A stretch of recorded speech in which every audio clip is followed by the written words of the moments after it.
So yun, good day mga paps. Meron nga pala dumating na item sa atin galing online store. So ito ang Smoke Beer Shock. So ang kulay nga pala nito ay black and white. Ayan, kung makikita nyo, ang sukat nito ay 330mm for Honda Click user. Mga paps, kung sa MC Taxi Rider na kagaya ko, bagay na bagay sa'yo ang Smoke Beer Shock. Kung gusto mo ng budget friendly na rear shock at abot kaya ng iyong bulsa, ito, try mo, Smoke Rear Shock. At pagdating naman sa quality ng rear shock nito, check ako na hindi ka mapapaya sa bawat biyahe na magagawa mo. Kung makikita niyo yung quality ng box at yung quality ng suspension, grabe, napaka-pogi, napaka-angas, bagay na bagay sa mga naka-black and white na motor at Honda Click user. So yun guys, magkakabit tayo ngayon ng smoke suspension at ito yung kulay niya. Sa mga hindi nakakaalam, nabili ko to sa TikTok sa halagang 700 plus. Ngayon guys, ganda ng kulay, bagay na bagay sa ating Honda Click 125. Yan. Papalit kayo siya dyan. Siyempre, una kong tatanggalin yung box. Ito. Para makapag-access ako dito. Siyempre, tatanggalin ko rin to at din yung tangke. So, may papakita ko sa inyo kung ano yung mga step by step na gagawin ko sa pagkabit ng ating rear shock suspension. Yan.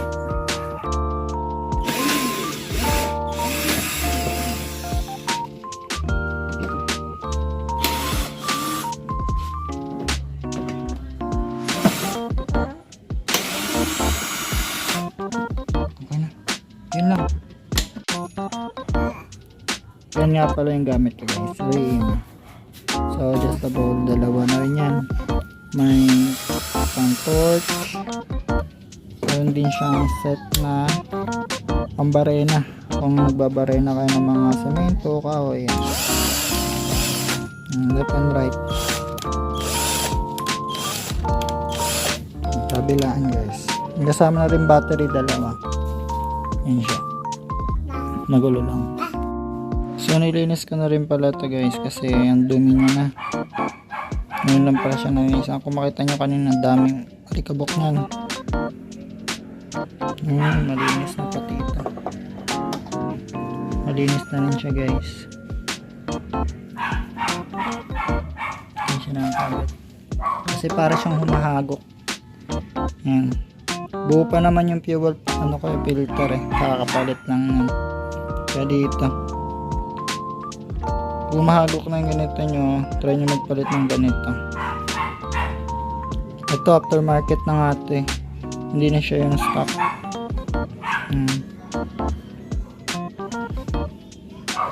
Guys, tinanggal ko yung top box. Saka guys, may mga tatanggalin dyan. Ayan. Then itong tangke. Tanggalin din yan. Ayan. Ayan guys, yung kakabit natin dito. Pogi. Update ko na lang ulit kayo guys kung ano magiging itsura niya mamaya. So finally, naikabit na natin guys. Ayan siya.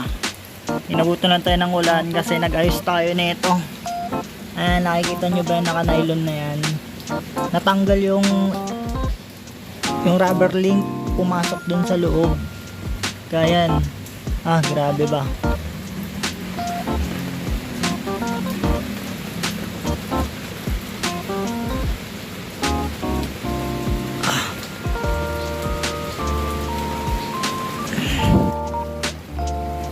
Medyo natagalan. Grabe, ang hirap pala magsalpak nyan. Susunod, ito naman next project natin. Magpapalit tayo ng naka-reinforce na ganyan na plus 2.5 or plus 3 para mag-adjust siya dito. And itong airbox na to, matik to may usog to papunta dun kasi sa side na siya rito. Ayan, sa side yan siya dyan kapag nag plus 3 tayo, or bibili na lang tayo ng modified na airbox. Grabe pa.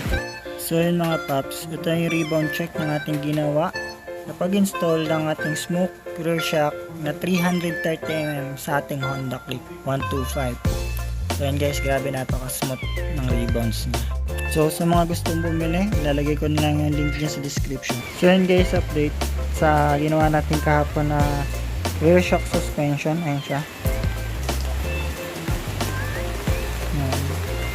Ayan na yung forma niya. At sa harap, ayan din siya. So ito, papakita ko sa inyo yung picture niya. So ito yung before and after ng ating pag-install ng ating smoke rear shock sa ating Honda Click 125 ay.